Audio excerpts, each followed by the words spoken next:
Hello ફૂડી friends, કૃષ્ણાકા kitchen ખજાનામાં તમારું સ્વાગત છે. આજે આપણે બનાવીશું ગોળ કેરીનું અથાણું.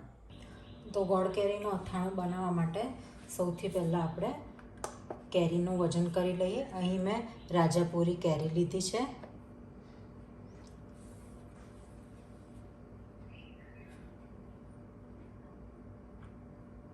$800 ગ્રામ જેટલું કેરીનું વજન છે.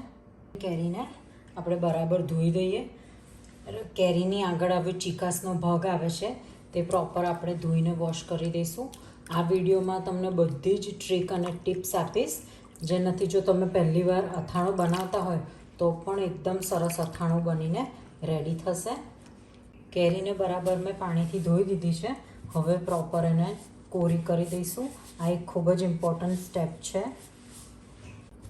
કેરીની અંદર જો ભેજનું ભાગ રહેશે તો વરસ સુધીને કેરીનું અથાણું સચવેલું નહીં રહે, એટલે પ્રોપર એને કોરી કરી દેવી. જે દિવસે તમે બજારમાંથી કેરીને લાવો એ જ દિવસે બને તો પ્રોસેસ સ્ટાર્ટ કરી દો અથાણું બનાવવાની, નહીં તો કેરી નરમ પડી જશે. જો આવી એકદમ કડક કેરી આપણે સિલેક્ટ કરવાની છે. અહીં મેં રાજાપુરી કેરી લીધી છે. તમે વનરાજ કેરીનું પણ અથાણું બનાવી શકો છો. હવે કેરીની છાલ કાઢીએ. સૌથી પહેલાં ઉપરનો પાર્ટ કાઢી દઈશું અને પિલરની મદદથી કેરીની છાલ કાઢી લઈશું. ઘણા લોકો કેરીની છાલની સાથે જ કટકા કરી અને અથાણું બનાવતા હોય છે, પણ એ થોડા સમય પછી એ કેરી ચવડ થઈ જતી હોય છે. એટલે જો તમે આવી રીતના કેરીની છાલ કાઢીને પછી કટકા કરીને એનું અથાણું બનાવશો તો એ કેરીના કટકા એકદમ સોફ્ટ જ રહેશે. કેરીના આવા મોટી સાઇઝના કટકા કરી દીધા છે. હવે આપણે એનું વજન કરી લઈએ. કેરીની છાલ કાઢી નાખી, ગોટલા કાઢી નાખ્યા અને આવી રીતના એક્સ્ટ્રા કેરીનો આજુબાજુનો પાર્ટ કાઢી નાખ્યો. પછી આપણી પાસે 552 ગ્રામ કેરીના કટકા છે. હવે આ જે એક્સ્ટ્રા કેરીના કટકા છે એની આપણે ચટણી બનાવી શકીએ અથવા તો બાફલો, શરબત ગમે તે બનાવી શકીએ છીએ. હવે એક વાસણની અંદર આપણે કેરીના કટકા લઈ લઈશું. હવે કટકાની અંદર રૂટીનમાં વપરાતી જે ચમચી હોય એ 2 ચમચી જેટલું મીઠું લઈ લઈશું અને 1 ચમચીથી થોડીક ઓછી હળદર લઈશું. હવે આને પ્રોપર આપણે હલાવીને મિક્સ કરી દઈએ. તો પ્રોપર હવે મિક્સ થઈ ગઈ છે. હવે નાના વેસલમાં કાઢી અને 12 કલાક સુધીને એને ઢાંકીને રવા દેવાની છે. વચ્ચે દર 2 થી 3 કલાકે આપણે એને હલાવતા રહીશું. હવે ઢાંકીને રાખીશું. આપણે આને સનલાઇટમાં નથી રાખવાનું કે નથી આપણે ગેસ ઉપર રેડી કરવાનું. આપણે કિચનની અંદર જે ગરમ જગ્યા હોય તમે માઇક્રોમાં પણ મૂકી શકો છો. તો માઇક્રોની અંદર આપણે દર 2-3 કલાકે એને હલાવતા રહીશું, જેથી એનો રસો સરસ છૂટી જાય. 6 કલાક થઈ ગયા છે. આપણે ચેક કરી લઈએ. કેરીએ સરસ એવું પાણી છોડી દીધું છે. આપણે એક વખત મિક્સ કરી લઈએ, જેથી હળદર મીઠાનું પાણી ઉપરની કેરી જે ડ્રાય થઈ ગઈ હોય એને પણ સરસ કોટ થઈ જાય. સરસ કેરી હલાવી દીધી છે. હવે પાછા 6 થી 8 કલાક સુધીને ઢાંકીને ફરી રવા દઈશું. દર 2-3 કલાકે આપણે હલાવતા રહીશું કેરીને. બીજા 6 કલાક થઈ ગયા છે અને કેરીએ ખૂબ જ સરસ એવું જો પાણી છોડી દીધું છે. હવે આપણે એને કાણાવાળા ટોપલામાં ટ્રાન્સફર કરીશું. હવે 5 થી 10 મિનિટ સુધીને આવી રીતના એને ડ્રેન થવા મૂકીએ. કેરીમાંથી સરસ પાણી નીકળી ગયું છે અને કેરીના કટકા પણ એકદમ સરસ સોફ્ટ થઈ ગયા છે, હાથેથી તૂટી જાય એવા છે. હવે આ કટકાને આપણે કોટનના કકડા પર ફેલાવી દઈશું. પાણીનો ઉપયોગ આપણે ચણા મેથીનું અથાણું બનાવતા હોય તો એમાં કરી શકાય છે. ચણા અથવા તો મેથીને પલળવા માટે, અથવા તો ગરમરનું અથાણું જો બનાવતા હોય તો એમાં પણ આનો ઉપયોગ થઈ શકે છે. કેરીને હવે સરસ કોટનના કપડા પર ફેલાવી દઈએ. થોડીક દૂર દૂર રાખવાની, જેથી સરસ રીતે સુકાઈ જાય. આપણે તાપમાં સૂકવવાની નથી કેરીને, છાયામાં જ પંખા નીચે 3 થી 4 કલાક સુધીને આપણે એને ખુલ્લી કરી રાખવાની છે.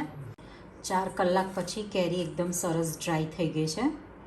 હવે આપણે ગોળનું મેઝરમેન્ટ લઈ લઈએ. આપણે કેરી 550 ગ્રામ જેટલી હતી, તો હવે ગોળ પણ સામે સેમ ક્વોન્ટિટીમાં લઈશું.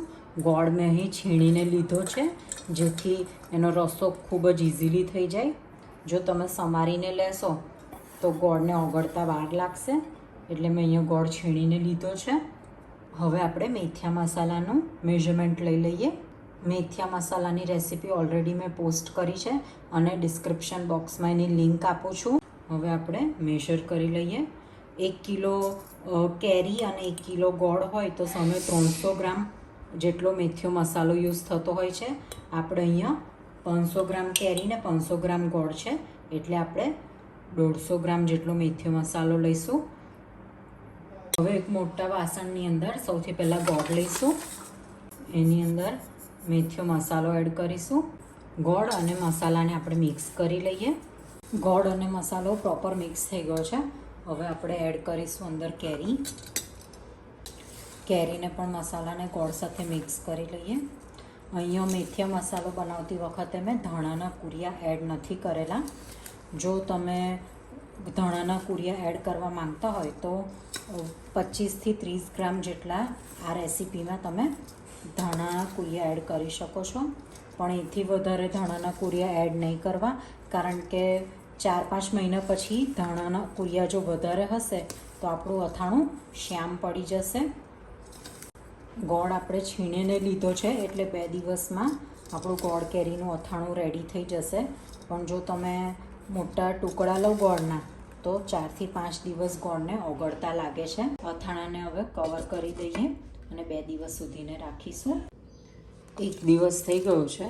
ગોળ સરસ ઓગળી ગયો છે અને રસો પણ ફાઇન થીક થયો છે.